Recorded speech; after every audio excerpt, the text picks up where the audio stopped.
Hello students. आपका बहुत बहुत स्वागत है एमबीसी नर्सिंग क्लासेस में। आज की वीडियो में हम बात करेंगे क्लासिफिकेशन ऑफ माइक्रो ऑर्गेनिजम्स के बारे में। इससे पहले हमारे 3 लेक्चर माइक्रोबायोलॉजी के जो हो चुके हैं, जिसमें हमने बेसिक इंट्रोडक्शन देखा माइक्रोबायोलॉजी का। उसके बाद हमने जो माइक्रोबायोलॉजी के अंदर कुछ प्रोस्टिल्यूट चलते हैं या फिर कुछ जो सिद्धांत है वो चलते हैं, उनके बारे में बात की। और लास्ट में हमने प्रोकैरियोट्स और यूकैरियोट्स के अंदर जो डिफरेंस होता है उसके बारे में हमने बात की। आज के लेक्चर में हम क्लासिफिकेशन ऑफ माइक्रो ऑर्गेनिजम्स के बारे में बात करेंगे, यानी जितने भी माइक्रो ऑर्गेनिजम्स जो हैं, जो इस धरती पर सस्टेन करते हैं, उनके जो क्लासिफिकेशन हम कैसे करते हैं। हमने जो बेसिक जो इनका मेजर जो रोल था वो हमने अपने जो यूकेरियोट्स वाला जो लेक्चर था उसके अंदर देख लिया, जिसमें हमने प्रोटोजोआ, वायरस, वायरॉन्स, सॉरी प्रियॉन्स हो गए, बैक्टीरिया हो गए, फंजाई हो गए, इनके बारे में हमने बेसिक बात कर ली थी, किस किस जो सेल्यूलर बेस पे है वो किस प्रकार से होते हैं। लेकिन आज हम इनकी डिटेल में बात करने वाले हैं कि प्रोटोजोआ कितने प्रकार के होते हैं, फंजाई कितने प्रकार के होते हैं, बैक्टीरिया कितने प्रकार के होते हैं, वायरसेस जो है वो क्या होते हैं, उनके लक्षण क्या है और वो कितने प्रकार के होते हैं। चलिए वीडियो को हम आगे बढ़ाते हैं। देखिए, जब हम क्लासिफिकेशन ऑफ माइक्रो ऑर्गेनिज्म्स की बात करते हैं तो माइक्रोब्स को 4 मेजर ग्रुप्स में डिवाइड किया गया है। ठीक है। वैसे बहुत सारे बैक्टीरिया, वायरस कुछ हैं जो माइक्रो ऑर्गेनिज्म्स, बहुत सारे पृथ्वी पर हमारे उपस्थित हैं। लेकिन इनको जब डिवीजन की बात करते हैं यानी क्लासिफाइड करने की बात आती है तो 4 मेजर ग्रुप्स हमने बनाए हैं, जिसमें सबसे पहले आता है आपका प्रोटोजोआ, फिर आते हैं आपके बैक्टीरिया, थर्ड आता है आपका फंजाई और लास्ट में आते हैं आपके वायरसेस। ठीक है। इन सब की हमें स्टडी आज इस वीडियो में करनी है। देखिए, सबसे पहले बात करेंगे अपन प्रोटोजोआ के बारे में, जो कि काफी एक लंबा एक इनका ग्रुप है। ठीक है। प्रोटोजोआ के हम कैरेक्टर की बात करें तो ये यूनिसेलुलर ऑर्गेनिजम्स होते हैं, जो जिनका जो प्रोटोप्लाज्म है वो डिफरेंशिएट हो जाता है किसके अंदर, न्यूक्लियस और साइटोप्लाज्म के अंदर। देखिए, दो चीज हैं जो कि आपको कंफ्यूजिंग करने वाले हैं, इसके बारे में आपको क्लियर कर देता हूँ। एक होता है प्रोटोप्लाज्म और एक होता है साइटोप्लाज्म। ठीक है। दोनों में अंतर क्या है वो हम आज समझ लेते हैं। देखिए, प्रोटोप्लाज्म की यदि बात करते हैं तो प्रोटोप्लाज्म होता है न्यूक्लियस माइनस साइटोप्लाज्म प्लस। ठीक है। यानी कि हम साइटोप्लाज्म की बात कर रहे हैं तो मान के चलिए ये कोई सेल है, इस सेल के अंदर ये न्यूक्लियस है। यदि हम साइटोप्लाज्म की बात करें तो साइटोप्लाज्म का जो मात्रा है वो सिर्फ ये एरिया है, सॉरी, साइटोप्लाज्म की जो मात्रा है वो सिर्फ ये वाला एरिया है। लेकिन यदि हम प्रोटोप्लाज्म की बात कर रहे हैं तो अब किसको शामिल कर रहे हैं, इस न्यूक्लियस को भी शामिल कर रहे हैं। ठीक है। ये थोड़ा सा अंतर था, मैंने आपको क्लियर कर दिया कि प्रोटोप्लाज्म की बात करेंगे तो वहां पर न्यूक्लियस भी शामिल होगा और साइटोप्लाज्म भी शामिल होगा। लेकिन यदि हम सिर्फ साइटोप्लाज्म की बात करेंगे तो प्रोटोप्लाज्म माइनस न्यूक्लियस कर दिया जाएगा तो क्या हो जाएगा, साइटोप्लाज्म निकल के आ जाएगा हमारे पास। यदि हम इनके डायमीटर की बात करते हैं तो ये 2 से 100 माइक्रोमीटर या फिर माइक्रोन की क्या होती है, डायमीटर होता है, व्यास होता है प्रोटोजोआ का।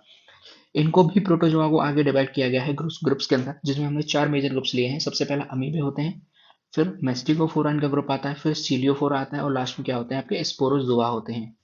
चलिए, इन चारों के हम जो डिवाइड किया गया है वो है हमारा जो आधार लिया गया है वो है मोटिलिटी के आधार पर, यानी कि किस प्रकार से मोटाइल होते हैं, किस प्रकार से ये गति करते हैं। तो सबसे पहले हम अमीबा की बात करते हैं तो इसका एग्जाम्पल है, बहुत बढ़िया एग्जाम्पल है आपका एंट अमीबा हिस्टोलाइटिका, जो कि अमीबियोसिस रोग हमारे बॉडी के अंदर, ह्यूमन के अंदर वो करता है। और इस अमीबा के अंदर क्या होता है, डायरिया, अमीबियोसिस रोग के अंदर डायरिया हो जाता है। ये जो एंट अमीबा हिस्टोलाइटिका है, इसकी स्पीसीज है एंट अमीबा। ठीक है। और ये हमारे जो लार्ज इंटेस्टाइनस में जाकर हमारे डिजीज कॉज करता है, अमीबियोसिस। ठीक है। यदि हम अमीबा के मोड ऑफ मोटिलिटी की बात करते हैं तो इनमें मोड ऑफ मोटिलिटी पाई जाती है सूडोपोडिया के द्वारा, यानी कि इनमें जो ट्रू लेग्स होते हैं वो नहीं पाए जाते, लेकिन इनमें कुछ जो होते हैं फॉल्स लेग्स पाए जाते हैं, जैसे हम क्या कहते हैं, सूडोपोडिया कहते हैं। अगला ग्रुप है मेस्टिकोफोरा। मेस्टिकोफोरा के मोड ऑफ मोटिलिटी है आपकी दी फ्लैजिला, यानी फ्लैजिला के द्वारा क्या करते हैं ये मोटाइल होते हैं या फिर ये गति करते हैं, एक स्थान से दूसरे स्थान तक जाते हैं।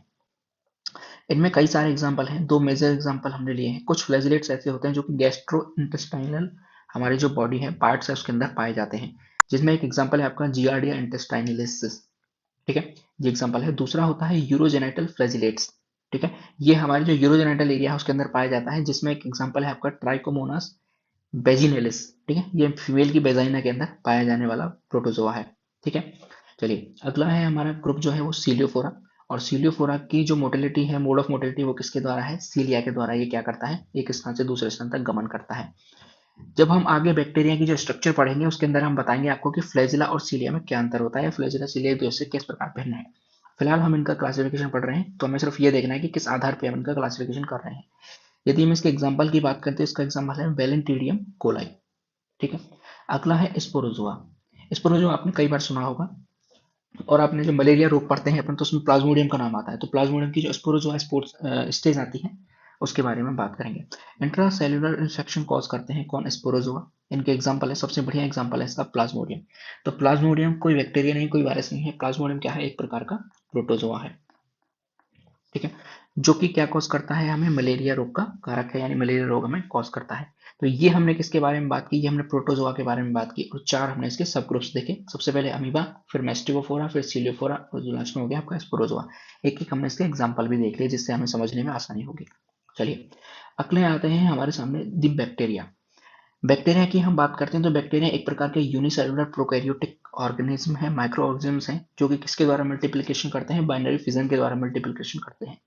बाइनरी फिजन का मतलब क्या होता है? एक सेल आगे जाकर 2 सेल्स में डिवाइड हो जाती है, बीच में से टूटकर 2 सेल्स में डिवाइड हो जाती है, जिससे अपन क्या कहते हैं? बाइनरी फिजन कहते हैं। तो ये कैसे हैं? यूनिसेलुलर हैं और कैसे हैं? प्रोकैरियोट हैं। अब प्रोकैरियोट और यूकैरियोट क्या होता है, ये हम पिछले पहले वाले जो वीडियो है उसमें अपन बात कर चुके हैं। जो बैक्टीरिया है उसको किसके आधार पर क्लासिफाई किया गया है? तो मोर्फोलॉजी के आधार पर, अरेंजमेंट के आधार पर, और स्टेनिंग रिएक्शन के आधार पर, नीचे के जो ग्रुप्स हैं उनके आधार पर इनको डिवाइड किया गया है। जैसे सबसे पहला है फिलामेंटस बैक्टीरिया, फिर होते हैं ट्रू बैक्टीरिया, फिर स्पाइरोकीट्स, फिर माइकोप्लाज्मा, और फिर आते हैं आपके रिकेट्स और क्लेमाइडी। ठीक है, इनके आधार पर इनको क्या किया गया है? डिवाइड किया गया है। अब देखिए यहाँ मैं आपको एक चीज क्लियर कर दूं कि इस जो बैक्टीरिया की हम बात कर रहे हैं, यहाँ पे जो अपन क्लासिफिकेशन कर रहे हैं वो एक सिंपल वे में अपन क्लासिफिकेशन कर रहे हैं। क्यों? क्योंकि यहाँ पर हमें सभी माइक्रो ऑर्गेनिज्म को क्लासिफाई करना है। लेकिन जब हम पर्टिकुलर बैक्टीरिया की बात करेंगे तो वहां हम बैक्टीरिया का डिटेल में जो क्लासिफिकेशन होता है उसकी अपन बात करेंगे। ठीक है, चलिए सबसे पहले हम बात करते हैं फिलामेंटस बैक्टीरिया की। फिलामेंटस बैक्टीरिया के अंदर आते हैं आपके स्ट्रेप्टोमाइसीज, जो क्या होते हैं? एक एंटीबायोटिक प्रोड्यूसर होते हैं, यानी इनके द्वारा क्या बनाई जाती है? एंटीबायोटिक्स बनाई जाती हैं। फिलामेंटस क्यों लिखा गया है यहाँ पर? क्योंकि इनके पास क्या पाई जाती है? फिलामेंट्स पाए जाते हैं, जिसके द्वारा क्या करते हैं? गमन करते हैं। अगले होते हैं ट्रू बैक्टीरिया। तो ट्रू बैक्टीरिया के अंदर ही हम सारी चीजों को पढ़ेंगे, जो क्लासिफिकेशन हम डिटेल में पढ़ने वाले हैं, जिसमें आपका कोकाई आएगा, कोकस आएगा, बेसिलिया आएगा, स्पाइरुलम आएगा। तो और उसके बाद हम आधार बनाएंगे कि इसको ग्राम पॉजिटिव, ग्राम नेगेटिव, इसको स्टेनिंग जो रिएक्शन होती है इसके आधार पर भी हम इनको डिवाइड करेंगे। लेकिन अभी यहाँ पर हम सभी माइक्रोऑर्गेनिज्म को क्लासिफाई कर रहे हैं, इसलिए हम छोटा इनका जो क्लासिफिकेशन है वो देख रहे हैं। अभी हम पर्टिकुलर बैक्टीरिया की बात नहीं कर रहे हैं, हम यहाँ सभी माइक्रोऑर्गेनिज्म को लेकर बात कर रहे हैं। तो जो ट्रू बैक्टीरिया होते हैं इनको 2 भाग में डिवाइड करते हैं अपन, कोकाई और दूसरा होता है बेसिलियाई। इसमें 2 भाग होते हैं आपके, एक ग्राम पॉजिटिव होते हैं, एक ग्राम नेगेटिव होते हैं। इसी तरीके से बेसिलाई भी 2 प्रकार के होते हैं, ग्राम पॉजिटिव और ग्राम नेगेटिव। ग्राम पॉजिटिव में आते हैं 2 एग्जांपल आते हैं आपके, स्ट्रेफाइलोकोकस और दूसरा होता है स्ट्रेप्टोकोकस। ठीक है, ग्राम नेगेटिव में आते हैं आपके नेजेरिया। ठीक है, इसी तरीके से बेसिलियाई होता है, इसमें ग्राम पॉजिटिव में आते हैं आपके बेसिलस, क्लॉस्ट्रिडियम और कोरेनी बैक्टीरियम। ठीक है, और ग्राम नेगेटिव में आते हैं आपके इंटेरोबैक्टीरियसी और ब्रूसेला। ठीक है, ये किसके अंदर हो गए? हमारे ट्रू बैक्टीरिया के अंदर आ गए। इसके बाद अगला जो सब ग्रुप आता है बैक्टीरिया का वो आता है आपका स्पाइरोकीट्स। स्पाइरोकीट्स जो बैक्टीरिया होते हैं वो क्या होते हैं? Cylinder plexus plexus spiral bacteria, यानी कि इनकी जो शेप होती है वो कैसी होती है? फ्लेक्स स्पाइरल शेप होती है, लेकिन ये कैसे होते हैं? फ्लेक्शियस होते हैं, यानी कि ये कैसे होते हैं? लचीले होते हैं, इनकी जो सेल वॉल है वो लचीली होती है। ठीक है, इनके एग्जाम्पल की बात करें तो बोरेलिया, ट्रिपेनोमा और लेप्टोस्पाइरा। ठीक है, ये इनकी क्या है? एग्जाम्पल है किसके? स्पाइरोकीट्स के। स्पाइरोकीट्स में आपको याद रखने वाली चीज क्या है कि इनका जो स्पाइरल है वो कैसा होता है? फ्लेक्सिबल होता है, फ्लेक्सियस होता है। ठीक है, अगले आते हैं सब ग्रुप्स का माइक्रोप्लाज्मा, जो कि कैसे है? स्मॉलेस्ट बैक्टीरिया है, और इसकी क्या पाई, इसके ऊपर क्या नहीं पाई जाती? रिजिड सेल वॉल इसके ऊपर नहीं पाई जाती। ये आपको बहुत ध्यान रखना है, क्योंकि माइक्रोप्लाज्मा क्या है? सबसे स्मॉलेस्ट सेल है इस पृथ्वी के ऊपर, और इसके ऊपर क्या नहीं पाई जाती? सेल वॉल नहीं पाई जाती। ठीक है, अगले आते हैं हमारे सामने रिकेट्सिया और क्लाइमिडी। ये कैसे हैं? ये इंट्रासेलुलर पैरासाइट्स के रूप में हमारी बॉडी में पाए जाते हैं, या फिर कहीं भी ये जब सेल के अंदर पैरासाइट की बात करेंगे तो उसके ऊपर ये इनके जो सब ग्रुप्स के अंदर जो एग्जांपल आते हैं वो पाए जाते हैं। ठीक है, तो ये हमने जो क्लासिफिकेशन देखा है, ये बैक्टीरिया का मेजर रूप में क्लासिफिकेशन देखा है। कैसे? जब हम बात कर रहे हैं बैक्टीरिया क्या है? एक प्रकार का माइक्रोब्स है। लेकिन जब हम पर्टिकुलर बैक्टीरिया की बात करेंगे तो वहाँ हम ट्रू बैक्टीरिया के अंदर जो क्लासिफिकेशन, जैसे कोकाई हो गया, बेसिलाई हो गया, ग्राम पॉजिटिव क्या होता है, ग्राम नेगेटिव क्या होता है, फिर उनकी हम डिटेल में बात करेंगे। चलिए जब हम आगे बढ़ते हैं तो अगला हमारा ग्रुप आता है फंजाई का। फंजाई क्या होते हैं? सैप्रोफिटिक होते हैं और पैरासाइट होते हैं। सैप्रोफिटिक शब्द को समझना होगा। सैप्रोफिटिक का मतलब होता है हिंदी में मृतोपजीवी। कैसे? मृतोपजीवी, यानी कि ये क्या करते हैं? जो dead organic organic organic material होता है, जो डेड ऑर्गेनिक मटेरियल होता है उससे ये क्या करते हैं? अपना जो भोजन है वो कैसे लेते हैं? शक करके लेते हैं। ठीक है, इसलिए इन्हें क्या कहा जाता है? स्पेरोफाइटिक कहा जाता है। यानी कोई भी ऑर्गेनिक मटेरियल है, कोई भी एनिमल हो गया, कोई भी प्लांट हो गया, वो डेड हो गया, ठीक है। डेड होने के बाद ये क्या करेंगे, वहां जाएंगे, वहां जाने के बाद जैसे उसकी लीव्स पड़ी है, मान के चलिए ये किसी भी उसकी लीव है, ठीक है, वो डेड हो चुकी है फिलहाल, अब उस पर ये जाएंगे फंजाई, फंजाई जाने के बाद वहाँ अपना एंजाइम है उसको सीक्रेट करेंगे, सीक्रेट करने के बाद ये वहां से अपना जो पोषण है, न्यूट्रिशन है, वो लेते रहेंगे, शक करते रहेंगे वहां से अपना न्यूट्रिशन। तो ऐसे एनिमल्स को क्या कहा जाता है, सेप्रोफाइटिक एनिमल्स कहा जाता है। और दूसरे क्या होते हैं, परजीवी होते हैं, यानी पैरासाइट होते हैं, यानी कि अपना भोजन स्वयं नहीं बनाते हैं। और इनकी क्या पाई जाती है, रिजिड सेल वॉल इनके पास पाई जाती है। इनको भी आगे डिवाइड किया गया है, सबसे पहले हम इनके मोल्ड होते हैं, दूसरे होते हैं ट्रू यीस्ट, फिर अगले होते हैं डाइमॉर्फिक फंजाई, फिर अगले होते हैं यीस्ट लाइक फंजाई, यानी कि फंजाई के जैसे यीस्ट।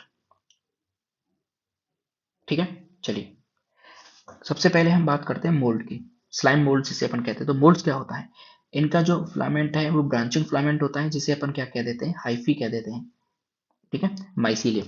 अब देखिए मोल्ड की जब भी बात आती है तो इनका जो माइसीलियम होता है वो कैसा होता है, मल्टी सेल्यूलर, और कैसा, फिलामेंट,